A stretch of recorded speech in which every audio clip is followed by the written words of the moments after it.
Students, आप देख रहे हो मेरा YouTube channel Mathverse MBA MCA, जहाँ पे मैं वीडियोस अपलोड करती हूँ for the students of BSc IT, BSc computer science, BSc mathematics, MBA और MCA स्टूडेंट्स के लिए of the subjects discrete mathematics, probability and combinatorics and optimization technique. तो मेरा ये यूट्यूब चैनल आपके लिए बहुत हेल्पफुल रहेगा। आज के इस वीडियो में हम देखने वाले हैं first type, that is processing and jobs through two machines. यहाँ पे हम देखेंगे कि किस तरीके से optimal job sequence find out किया जाता है। तो चलिए आज का ये वीडियो स्टार्ट करते हैं। इस वीडियो का आपको एंड तक जरूर देखना है so that processing and jobs through two machines का ये जो कंसेप्ट है आपका पूरी तरीके से यहाँ पे क्लियर हो जाएगा। अगर आपको मेरा ये वीडियो पसंद आए तो मेरे चैनल को सब्सक्राइब जरूर कर लीजिए और लाइक और शेयर जरूर कीजिए। तो चलिए आज का ये वीडियो स्टार्ट करते हैं। Sequential problem.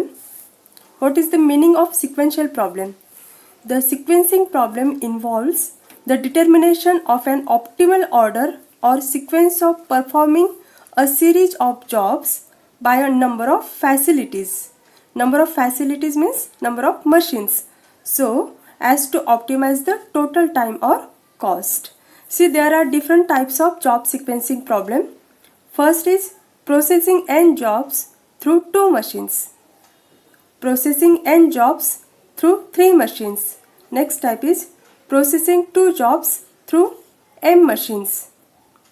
Processing n jobs through m machines. And last one is processing of n jobs through 1 machine. Today we are going to see the processing n jobs through 2 machines. Let there are n jobs, each of which are to be processed through 2 machines m1 and m2 in the order m1 m2. That is, each job has to pass through the same sequence of operations. Or we can say that a job is assigned on machine m1 first, and after it has been completely processed on machine m1, it is assigned to machine m2. If machine m2 is not free at the moment for processing the same job, then the job has to wait in waiting line for its turn on machine M2। ठीक है, तो यहाँ पे sequence क्या रहेगा? First job कहाँ पे जाएगा? मशीन M1 की तरफ जाएगा और वहाँ पे जॉब कंप्लीट हो जाने के बाद वो मशीन M2 की तरफ वर्क करेगा। ठीक है, since the passing is not allowed, machine M1 will remain busy in processing all the end jobs one by one, while machine M2 में remains idle time of the second machine. इसका meaning क्या होगा कि जितने भी jobs रहेंगे वो continuously work करेंगे ऑन मशीन M1, वहाँ पे आइडल टाइम नहीं रहेगा। लेकिन मशीन M2 जो है वहाँ पे जब तक फर्स्ट जॉब का जो भी वर्क है वो मशीन M1 पे कंप्लीट नहीं हो जाता तब तक वो मशीन M2 पे वर्क नहीं करेगा, क्योंकि यहाँ पे सीक्वेंस कैसे रहेगा? पहले वो M1 पे कंप्लीट होगा तभी जाके वो M2 मशीन की तरफ आएगा। ठीक है, तो चलिए अभी एग्जाम्पल देखते हैं हम processing and jobs through 2 machines। चलिए एग्जाम्पल देखते हैं processing and jobs through 2 machines। Example देखिए क्या है? There are 9 jobs, each of which has to go through the machine A and B in the order AB। पहले कहाँ पे work करेगा? मशीन A पे, देन मशीन B पे। Processing time in hours are given as, देखिए total number of jobs कितने हैं? 1 to 9। और यहाँ पे मशीन A पे लगने वाला प्रोसेसिंग टाइम दिया है और यहाँ पे मशीन बी पे लगने वाला प्रोसेसिंग टाइम इन आवर्स दिया है। ठीक है, तो हमें यहाँ पे क्या फाइंड आउट करना है? Determine a sequence of the jobs that will minimize the total elapse time. Also find the idle time for machine A and B. ठीक है, तो यहाँ पे क्या है? जॉब्स है, मशीन 1 पे लगने वाला टाइम दिया है, जैसे कि फॉर एग्जाम्पल जॉब 1 है, मशीन ए पे उसको कितना टाइम लगेगा? 5 आवर्स, और मशीन बी पे वर्क करने के लिए कितना टाइम लगेगा? यहाँ पे 6 आवर्स। ठीक है, तो यहाँ पे 3 चीज़ें हमें निकालनी है। पहला क्या निकालना है? टोटल इलैप्स टाइम निकालना है, then idle time for machine A और मशीन बी के लिए निकालना है। ठीक है, तो ये तीनों चीज़ें निकालने के लिए सबसे पहले हमें क्या करना पड़ेगा? देखिए solution. First we have to find out the optimal job sequence. तो देखिए ऑप्टिमल जॉब सीक्वेंस का कुछ प्रोसीजर होता है, तो प्रोसीजर कैसे रहेगा? Procedure to find optimal sequence, find the minimum duration among M1 and M2। देखिए इन यहाँ पे M1 और M2 दिया है। हमारे इस एग्जांपल के केस में क्या है, यहाँ पे मशीन A और मशीन B। ठीक है, तो पहला प्रोसेस क्या रहेगा कि मिनिमम ड्यूरेशन हमें फाइंड आउट करना है। अगर मिनिमम ड्यूरेशन मशीन M1 पर आ रहा है तो हम क्या करेंगे, फॉरवर्ड डायरेक्शन में उस जॉब को पुट करेंगे। अगर मिनिमम ड्यूरेशन जो है वो मशीन B पे आ रहा है तो हम क्या करेंगे, वहाँ पे बैकवर्ड डायरेक्शन में जाएंगे, उस जॉब को कहाँ पुट करेंगे, बैकवर्ड डायरेक्शन में। ठीक है, forward direction applicable only for machine A and backward direction applicable only for machine B। ठीक है, तो यहाँ पे देखिए जब हम जॉब्स का ऑप्टिमल सीक्वेंस फाइंड आउट करेंगे तो यहाँ पे अलग अलग 3 केसेस हो सकते हैं टाई की। तो पहला केस देखिए, ये मैं एग्जांपल में अच्छे से एक्सप्लेन करूँगी आपको, अभी फिलहाल के लिए मैं आपको रीड आउट करके दिखाती हूँ। देखिए, इन केस ऑफ टाई, अगर मशीन M1 पे टाई की केस आ रही है तो क्या करना है, check the opposite minimum value of M2 and then assign the particular job first in the forward direction and then assign the next job. Second case क्या है, M1 and M2 when the minimum value occurs in M1 and M2। अगर दोनों machine पे minimum value हमें मिल रही है तो उस केस में हम क्या करेंगे, for the same job it indicates that it will have alternative optimal sequence। और नेक्स्ट टाई की केस क्या हो सकती है, मशीन M2 पे आ सकते हैं टाई होने की केस। तो यहाँ उस केस में हम क्या करेंगे, check the opposite minimum value of M1 and then assign the particular job first in the backward direction and then assign the next job. तो मैं जैसे कि मैंने बोला, जब मशीन M2 का कंसिडर करेंगे तो वहाँ पे क्या करेंगे, हम बैकवर्ड डायरेक्शन को कंसिडर करेंगे। और जब मशीन M1 पे वैल्यू आ रही है मिनिमम वैल्यू तो क्या करेंगे, हम फॉरवर्ड डायरेक्शन कंसिडर करेंगे। ठीक है, तो ये जो 3 अलग अलग केसेस है, M1 की तरफ आने वाला, M1 और M2 और मशीन M2, ये तीनों अलग अलग टाई के केसेस है। तो ये केसेस हम इस एग्जांपल में देखने वाले हैं। ठीक है, तो चलिए अभी एग्जांपल देखते हैं अपना। अभी देखिए अपना जो एग्जांपल है उसमें सब मिनिमम वैल्यू सबसे पहले हमें फाइंड आउट करनी है। तो देखिए यहाँ पे मिनिमम वैल्यू क्या है, यहाँ पे देखिए मिनिमम वैल्यू क्या आ रही है, 1 आ रही है। और मिनिमम वैल्यू कहाँ पे है, मशीन B पे, यानी कि कौन सा जॉब है वो, जॉब 7। जॉब 7 में मिनिमम वैल्यू मिल रही है मशीन B पर। तो सबसे पहले हम क्या करेंगे, जॉब 7 पुट करेंगे। कौन से डायरेक्शन में पुट करेंगे, हम बैकवर्ड डायरेक्शन में, क्योंकि वैल्यू कहाँ पे मिल रही है, हमें मशीन B की तरफ मिल रही है। देखिए मिनिमम वैल्यू है 1, जॉब है 7 और कहाँ पे मिल रहा है, मशीन B। तो जॉब 7 कहाँ पे पुट करेंगे, बैकवर्ड डायरेक्शन में। ठीक है, अभी देखिए नेक्स्ट मिनिमम वैल्यू क्या है, यहाँ पे देखिए 3 है और देखिए यहाँ पे मिनिमम वैल्यू क्या है, 3। तो देखिए यहाँ पे मिनिमम वैल्यू क्या मिल रही है, 3, लेकिन 2 अलग अलग जॉब्स पे हमें मिनिमम वैल्यू मिल रही है। यहाँ पे जॉब नंबर 2 है और यहाँ पे जॉब नंबर 8 है। तो यहाँ पे देखिए और मशीन डिफरेंट मशीन्स पे मिनिमम वैल्यू मिल रही है हमें। यहाँ पे देखिए जॉब नंबर 2 और मशीन A, और यहाँ पे देखिए जॉब नंबर 8 और मशीन B। तो यहाँ पे हम बोल सकते हैं कि यहाँ पे टाई की केस नहीं है, क्योंकि जो मिनिमम वैल्यू मिल रही है हमें वो डिफरेंट प्लेसेस पे, डिफरेंट जॉब्स के लिए और डिफरेंट मशीन्स पे आ रही है। ठीक है, तो इसलिए हम देखिए यहाँ पे क्या करेंगे, इस 3 को अगर हम कंसिडर किए तो मशीन A पे आ रहा है, यानी कि जॉब 2 कहाँ पे लेंगे हम, फॉरवर्ड डायरेक्शन में। तो यहाँ पे आ जाएगा ये 2। और ये जो 3 है जॉब 8 के लिए कौन सी मशीन पे, B पे। तो हम क्या करेंगे, जॉब 8 कहाँ पे आएगा, बैकवर्ड डायरेक्शन में। ठीक है, देखिए सबसे पहले मिनिमम वैल्यू हमें क्या मिली थी, 1। तो यहाँ पे हम क्या करेंगे, इस मिनिमम वैल्यू को यहाँ पे हम इस जॉब को क्या करेंगे, एलिमिनेट करेंगे। ठीक है, नेक्स्ट हमको क्या मिला, जॉब 2। इस जॉब को भी हम क्या करेंगे, यहाँ पे एलिमिनेट करेंगे। नेक्स्ट क्या मिला, जॉब 8। यहाँ पे भी ये वैल्यू हम क्या करेंगे, यहाँ पे एलिमिनेट करेंगे। ठीक है, अभी देखिए नेक्स्ट मिनिमम वैल्यू हमें यहाँ पे क्या मिल रही है, देखिए यहाँ पे 5 है कौन से जॉब के लिए, जॉब 1 के लिए मिनिमम वैल्यू 5 मिल रही है कहाँ पे, मशीन ए पर। और नेक्स्ट देखिए मिनिमम वैल्यू 5 मिल रही है कहाँ पे, जॉब 9 के लिए और मशीन ए पे। तो दोनों भी जो मिनिमम वैल्यूज़ है वो कहाँ पे मिल रही है, मशीन ए पर। ठीक है, तो यहाँ पे क्या आ गई, टाई की केस आ गई मशीन ए के लिए। तो देखो वहाँ पे प्रोसेस क्या करना था हमें, यहाँ पे देखिए जब टाई की केस होती है दोनों भी जो मिनिमम वैल्यू है कहाँ पे मिल रही है हमें, मशीन M1 यानी कि मशीन ए की तरफ। तो वहाँ पे हम क्या करेंगे, check the opposite minimum value of M2 and then assign the particular job first in the forward direction and then assign the next job. ठीक है, तो यहाँ पे देखिए 5 है, यहाँ पे भी वैल्यू 5 है, तो ऑपोजिट डायरेक्शन वाले जो रहेगा वो मिनिमम वैल्यू हमें फाइंड आउट करना है। तो यहाँ पे देखिए मिनिमम वैल्यू 6 है और यहाँ पे वैल्यू क्या है, 7। तो सबसे पहले हम क्या कंसिडर करेंगे, जॉब 1 को कंसिडर करेंगे। ठीक है, तो कौन सी डायरेक्शन में लेना है, वो फॉरवर्ड डायरेक्शन में।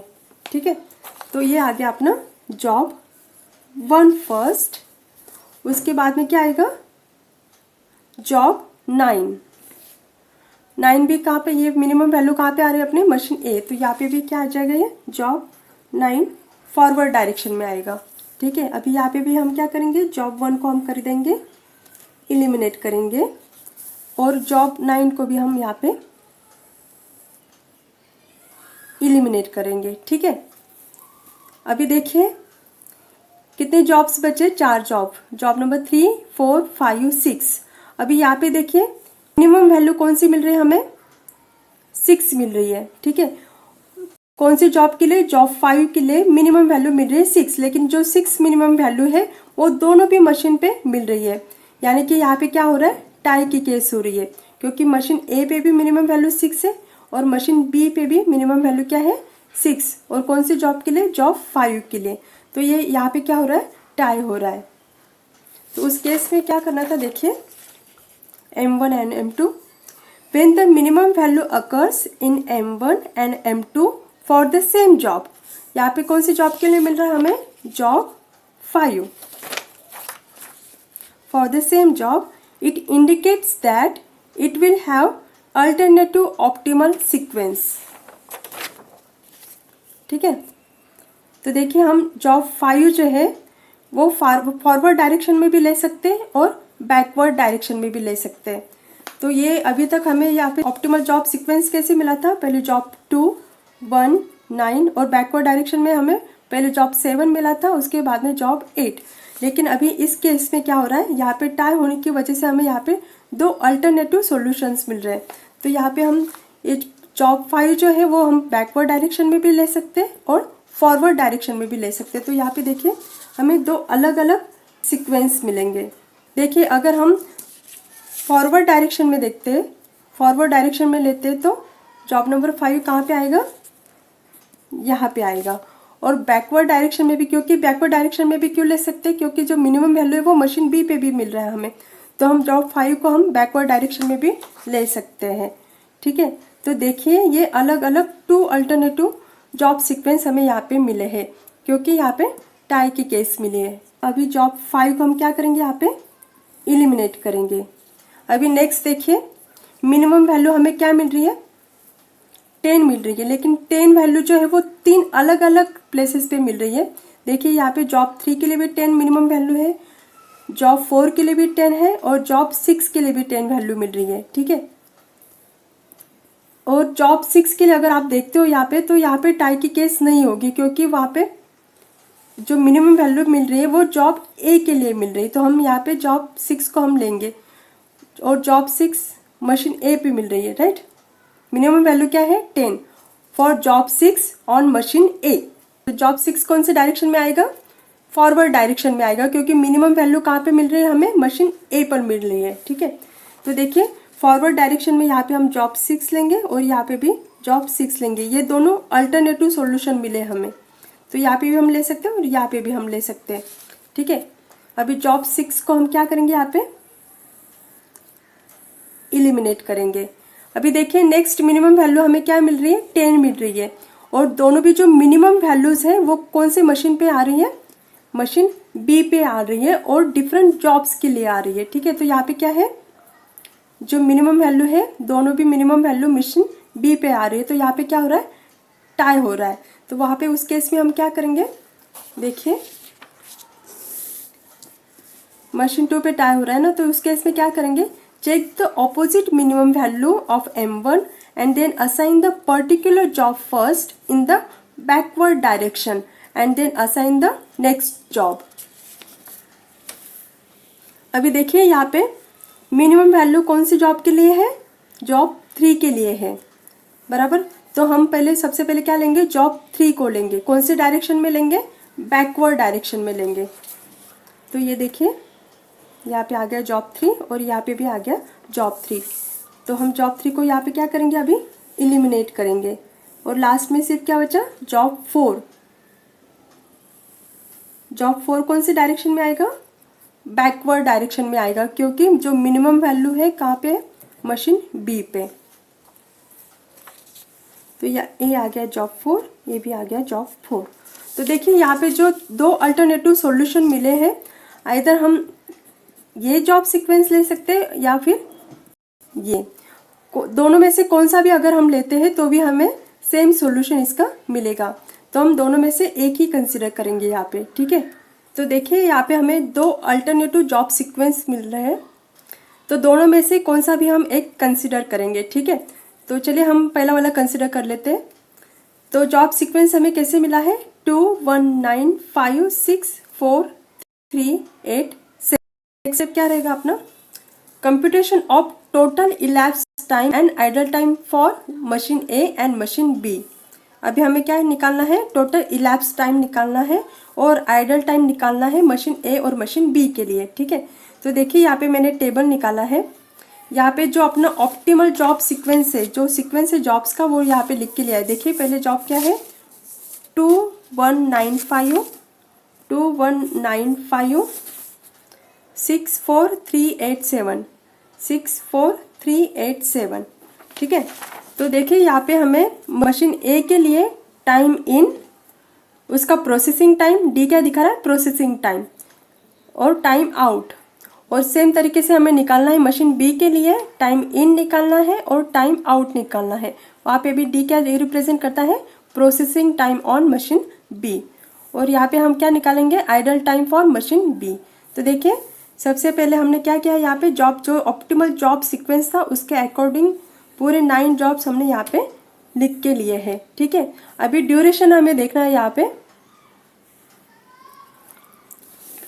देखिए जॉब 2 के लिए देखिए मशीन ए पे ड्यूरेशन, उसका प्रोसेसिंग टाइम कितना था, 3, और मशीन बी पे 8।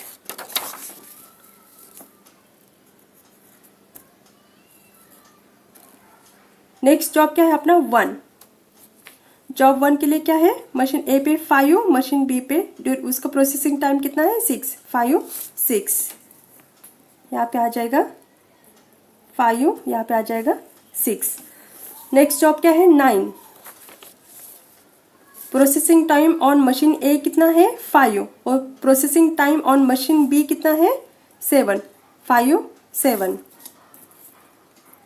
5 7। नेक्स्ट जॉब क्या है, 5 6 6 6 6। नेक्स्ट क्या है, जॉब नंबर 6, उसका processing time on machine A कितना, 10, ऑन मशीन बी कितना, 12, 10 12 10 12। जॉब 4, 15 10 15 10। जॉब 3, 12 10 12 10। जॉब 8 के लिए 9 3 9 3। और लास्ट जॉब कौन सा अपना, जॉब 7। जॉब 7 के लिए देखिए 11 1, यहाँ पे आ जाएगा 11 और यहाँ पे आ जाएगा ये 1, ठीक है। तो यहाँ पे हमने लिख लिया मशीन ए के लिए उसका ड्यूरेशन ऑन मशीन ए हर एक जॉब के लिए, और हर एक जॉब के लिए मशीन बी पे जो भी प्रोसेसिंग टाइम है वो यहाँ पे लिखा है, ठीक है। अभी देखिए स्टार्टिंग में क्या होता है, जो जॉब फर्स्ट जॉब रहेगा यानी कि जॉब नंबर 2, जब वो मशीन ए की तरफ आएगा तब स्टार्टिंग में मशीन क्या रहेगा, आइडल स्टेट में रहेगा, ठीक है। तो वहाँ पे उसका इन टाइम क्या रहेगा, 0, ठीक है। 0 + 3 इसका आउट टाइम यहाँ पे क्या आ जाएगा, 3। अभी देखिए जॉब 1 के लिए कब स्टार्ट होगा, 3rd आवर पे। 3 + 5 यहाँ पे कितना आ जाएगा, 8। और देखिए 9th जॉब मशीन ए पे कब स्टार्ट होगा, 8th आवर पे स्टार्ट होगा, ठीक है। 8 + 5 कितना आ गया ये, 13। 5th जॉब कब स्टार्ट होगा, 13th आवर पे, ठीक है। यानी कि देखिए जब तक प्रीवियस जॉब कंप्लीट नहीं हो जाता मशीन ए पर तब तक नेक्स्ट जॉब स्टार्ट नहीं होगा, ठीक है। यानी कि करंट जॉब का इन टाइम क्या रहेगा, प्रीवियस जॉब का आउट टाइम, ठीक है। तो यहाँ पे देखिए 13 आ गया, 13 + 6 कितना होगा, 19, ठीक है। तो इस तरीके से हमें यहाँ पे कैलकुलेशन करना है। यहाँ पे आ जाएगा 19, 19 + 10 29, यहाँ पे आ जाएगा 29, 29 + 15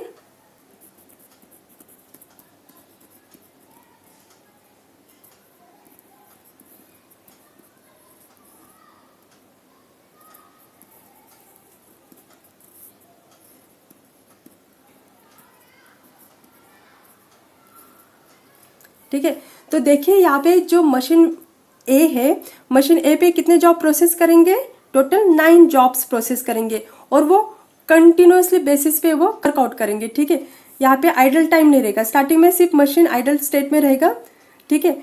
जो जॉब 2 है वो स्टार्टिंग में मशीन ए आइडल स्टेट पे रहेगा, इसलिए यहाँ पे हमने 0 लिया।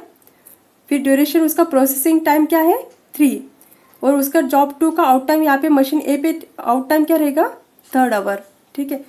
यहाँ पे देखिए जॉब 1 कब स्टार्ट होगा, 3rd आवर पे, और कंप्लीट कब होगा, 8th आवर पे। जॉब 9 कब स्टार्ट होगा, 8th आवर पे, और कंप्लीट कब होगा, 30th आवर पे। तो इस तरीके से हमें यहाँ पे कैलकुलेशन करना है। अभी देखिए मशीन बी,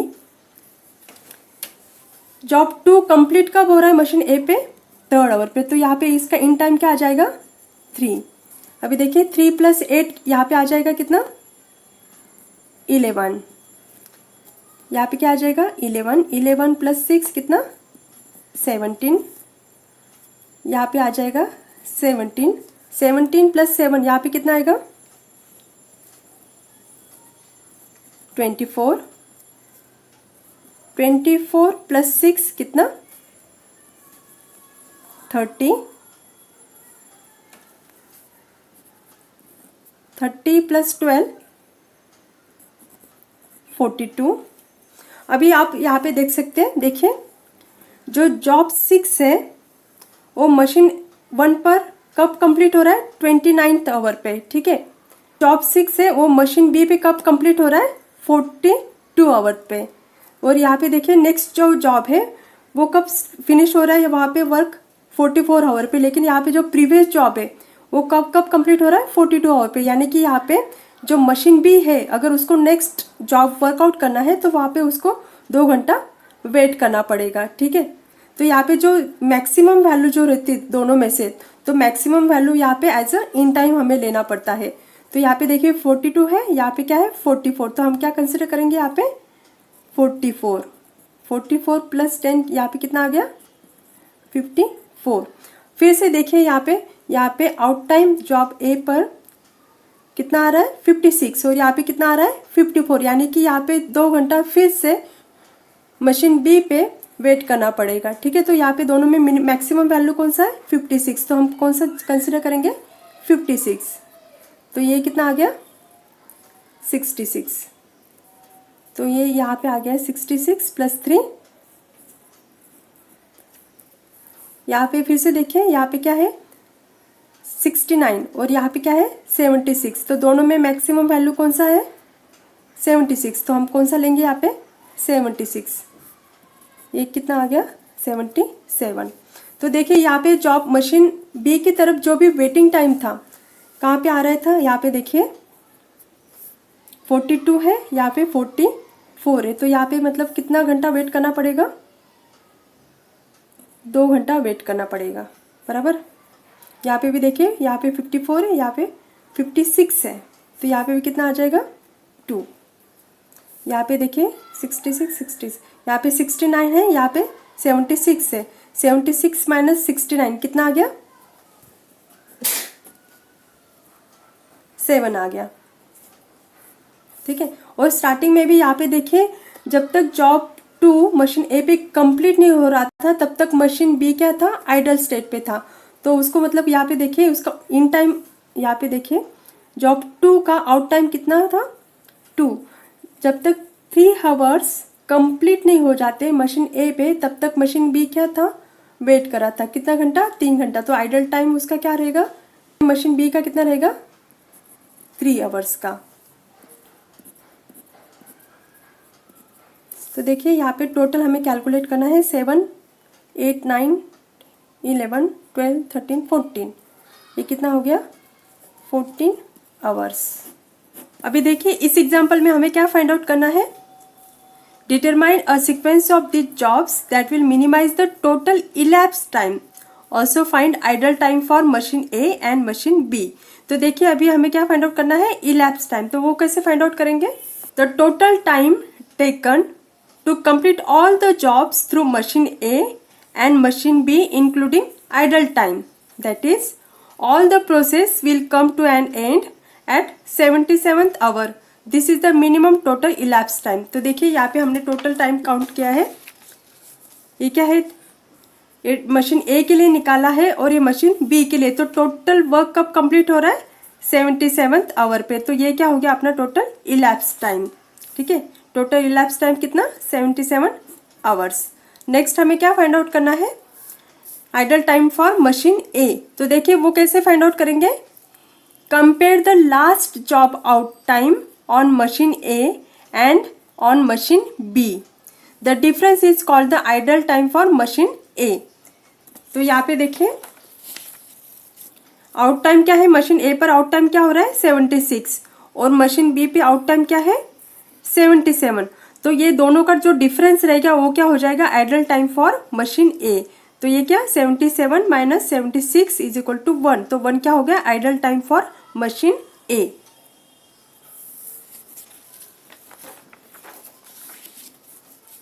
देखिए यहाँ पे idle time for machine A is equal to 77 minus 76 is equal to 1 our.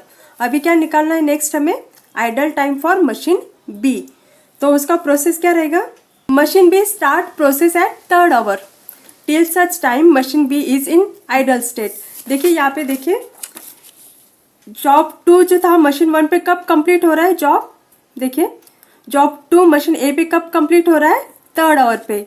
3 घंटे तक मशीन क्या रहेगा, मशीन बी क्या रहेगा, आइडल स्टेट में रहेगा। तो यहाँ पे क्या, जो यहाँ पे क्या लिखेंगे हम, 3 आवर्स, ठीक है। Machine B starts process at 3rd hour till such time machine B is in idle state.